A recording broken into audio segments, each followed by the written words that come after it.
أعوذ بالله من الشيطان الرجيم بسم الله الرحمن الرحيم السلام على الحسين وعلى علي ibn al-Hussein وعلى أولاد الحسين وعلى أصحاب الحسين.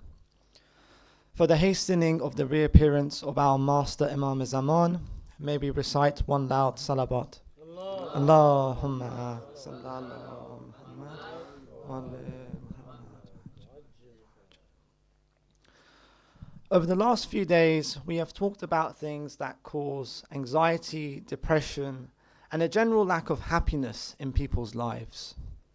Today, I would like to talk about the dangers of social media. The rise of social media has undeniably transformed the way people use the internet.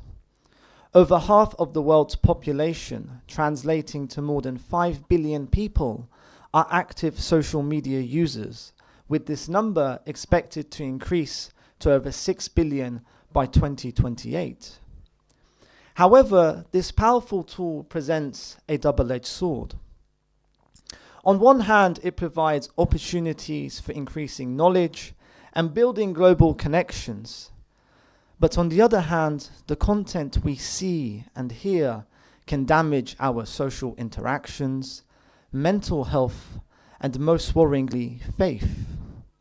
A point which Imam Hassan al-Mushtaba alayhi salam emphasizes by saying, "I wonder about the person who contemplates over his nutrition, but he does not consider the food of his intellect.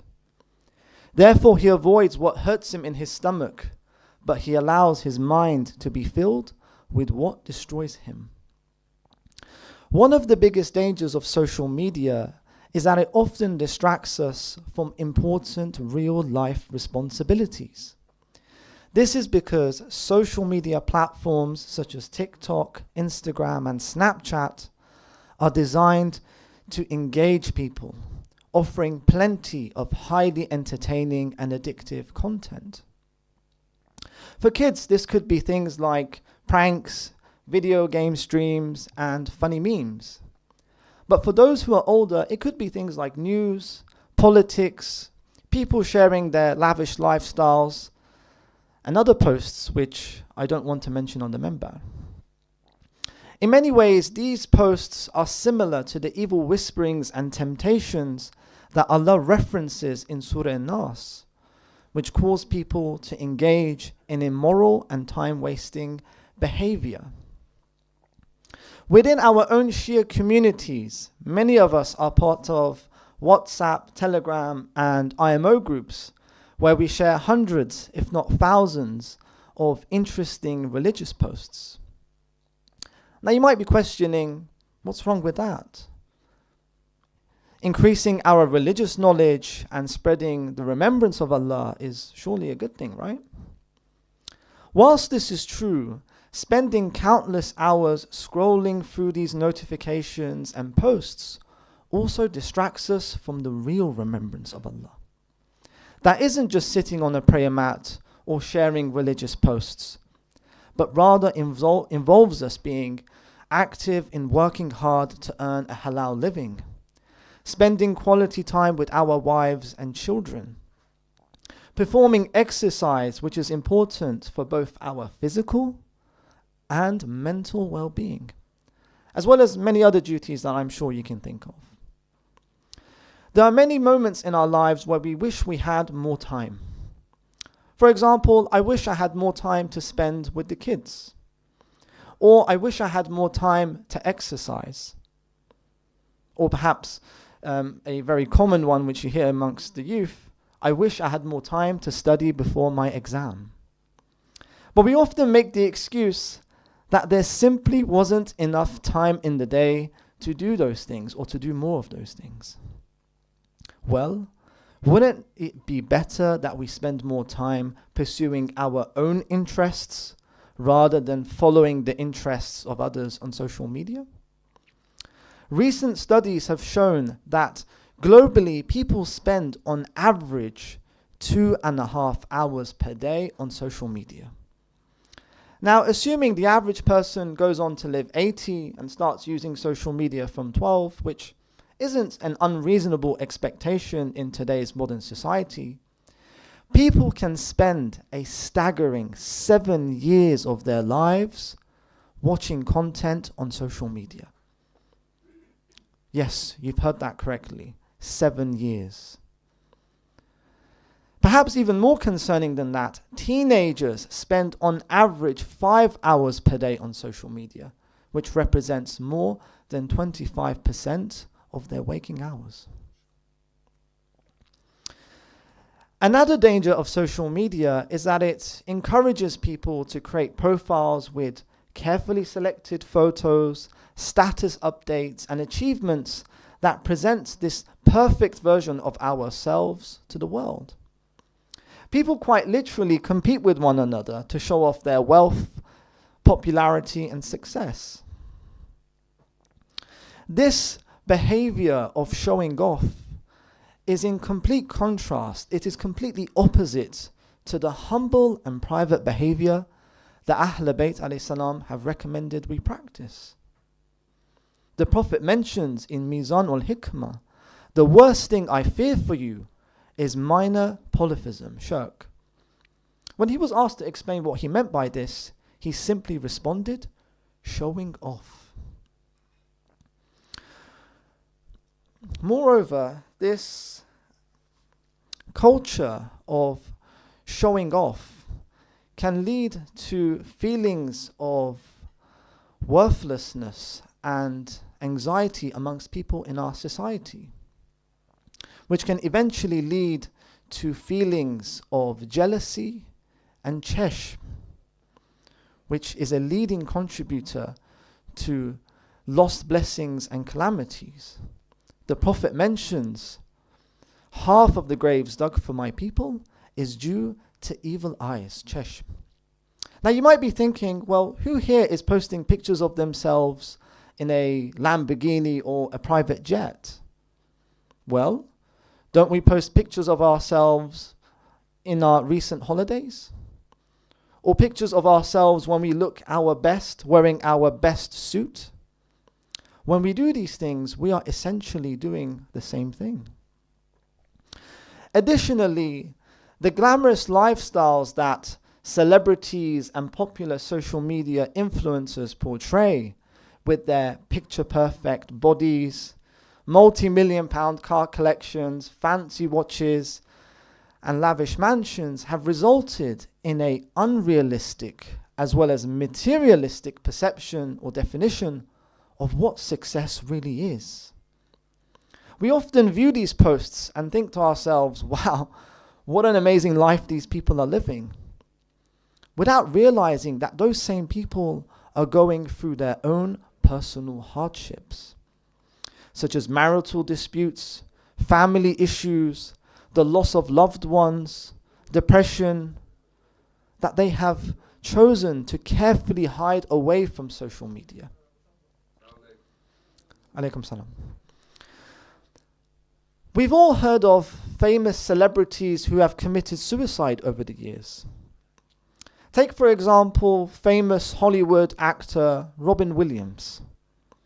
He was known to be the face of comedy, a man who could put a smile on anyone's face, the winner of 6 Golden Globe Awards.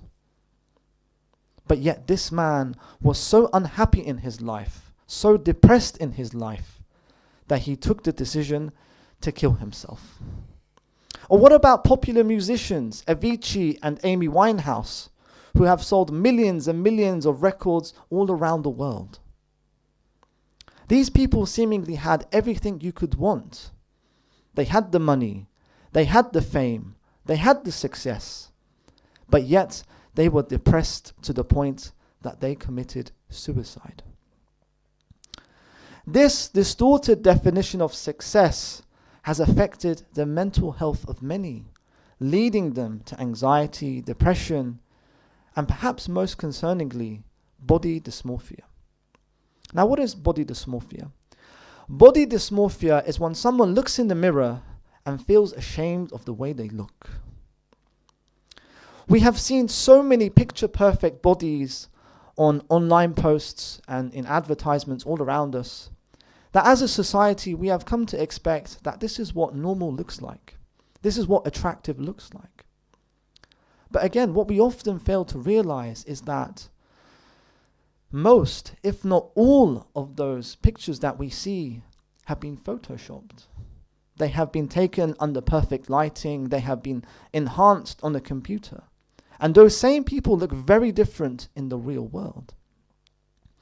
Women in our society go on Instagram as well as other social media platforms, and they see these glamorous models with their luscious hair and glowing skin, and then look in the mirror and think that they need to perform cosmetic surgery or take on highly dangerous diets in order to look attractive.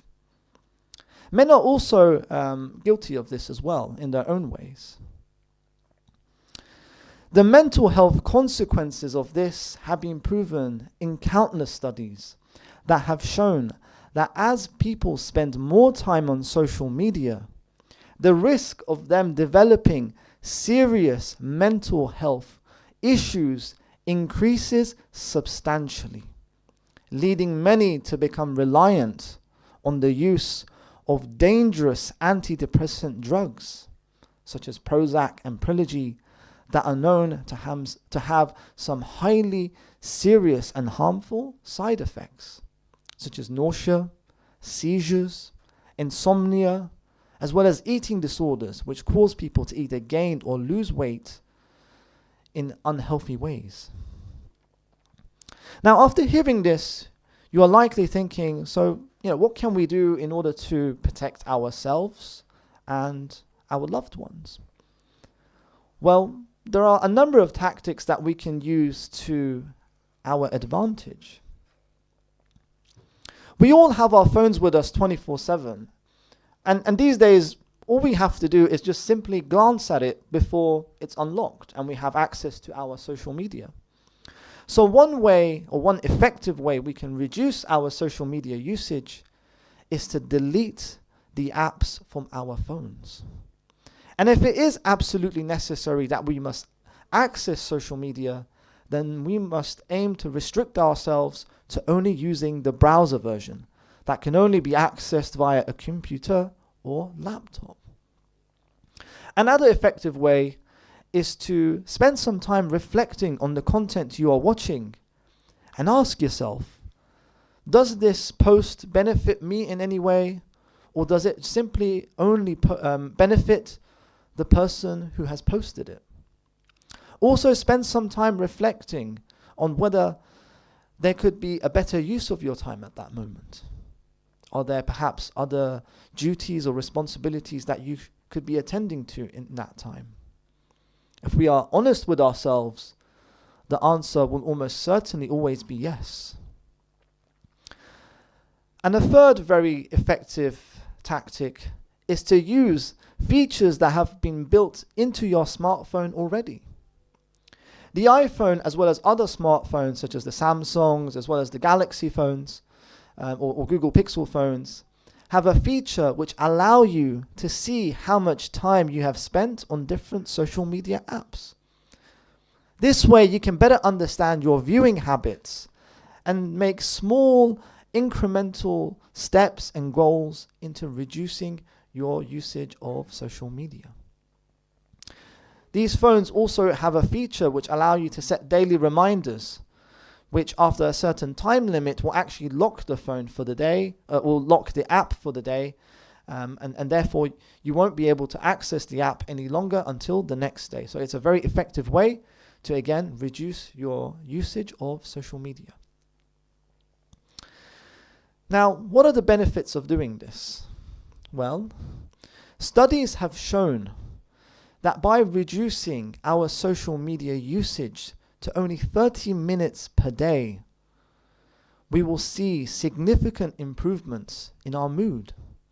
There will be significant reductions in feelings of anxiety, depression, as well as sleep problems. You will also see improvements in your attention span, as well as your working memory as well.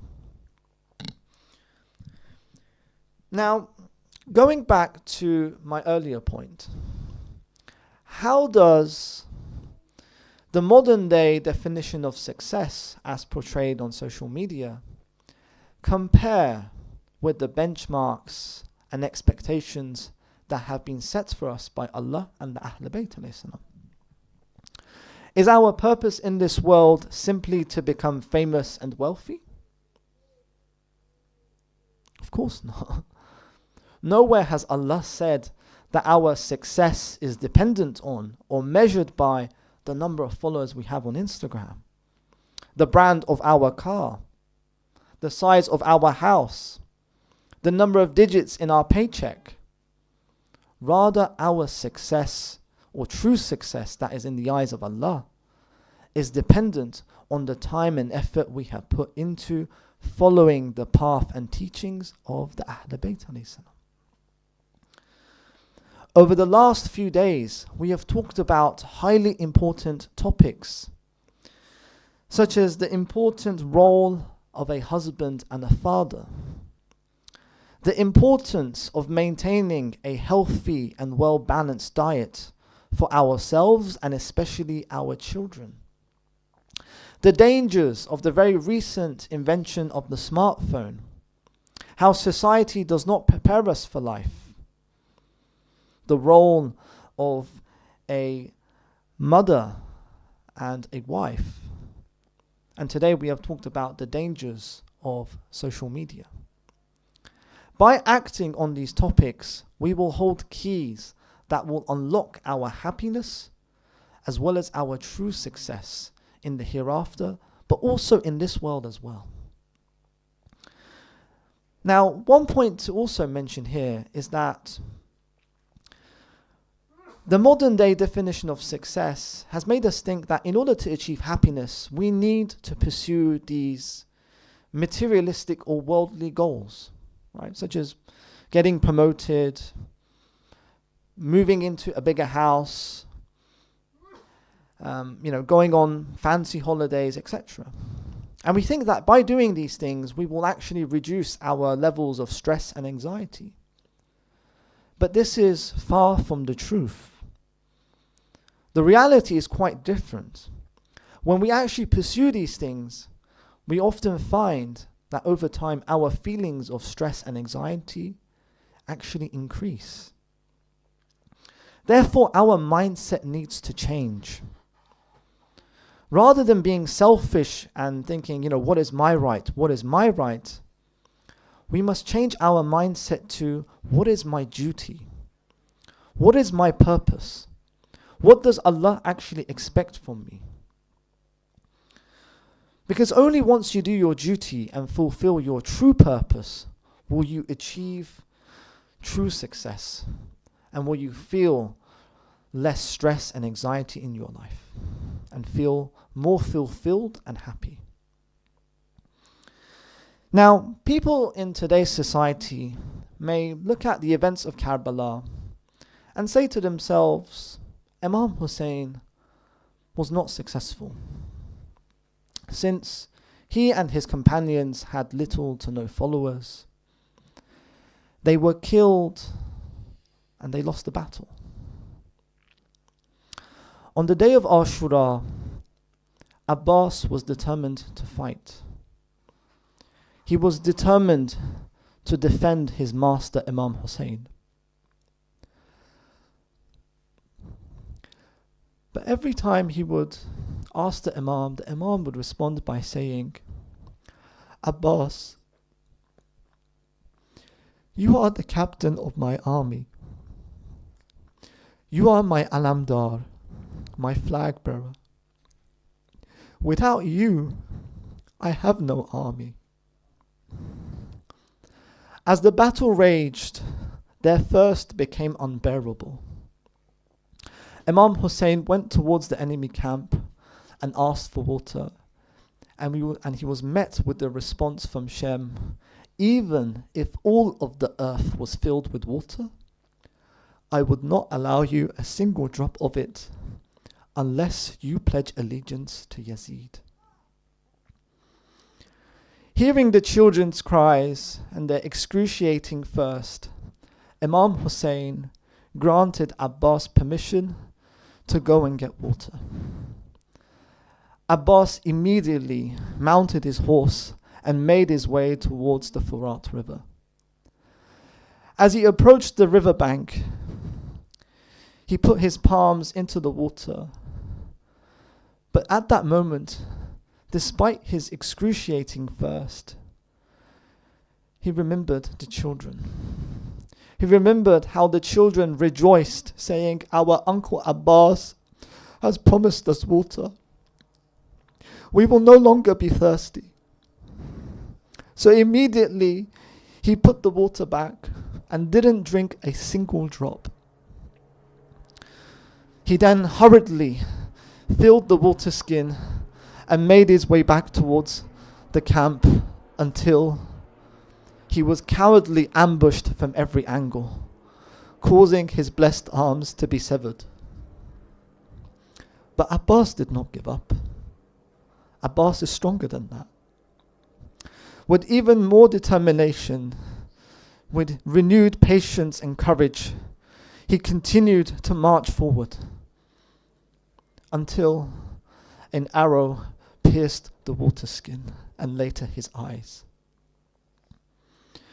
He felt the water gush out of the water skin just as blood gushed out of his countless wounds. Unable to see, he realized at that moment that all hope had been lost. He was unable to respond to the cries of the children. Now, while some might say that Abbas was unable to fulfill his goal of getting water for the children and therefore he was unsuccessful, this statement couldn't be further away from the truth. Abbas's unquestionable loyalty in serving and defending his master Imam Hussein, as well as his incredible sacrifice in defending Islam and essentially saving Islam, has given him an exceptionally high status in the eyes of Allah, to the extent that he is known as Bab al-Hawa'ij, the door to fulfilling people's needs. On the day of resurrection, all of the martyrs, all of the shahada of Karbala will desire the honor that he holds. And it is for this reason that after 1400 years, Abbas's story continues to touch people from all around the world, attracting millions and millions of pilgrims towards his shrine each and every year. People quite literally do whatever they can, no matter how small, to serve him. But what about Yazid? Well, despite his temporary so-called success, winning the battle, his power, his wealth, Yazid is openly cursed by millions of people all around the world. And he will reside in the deepest layers of hell for all of eternity. Therefore, Abbas's story serves as a powerful lesson that true success is not measured merely by worldly or materialistic achievements, but rather by striving for what is right in the eyes of Allah. Ya Kashif al-Karb an Wajh al-Hussein, اكشف كروبنا بحق أخيك الحسين عليه السلام.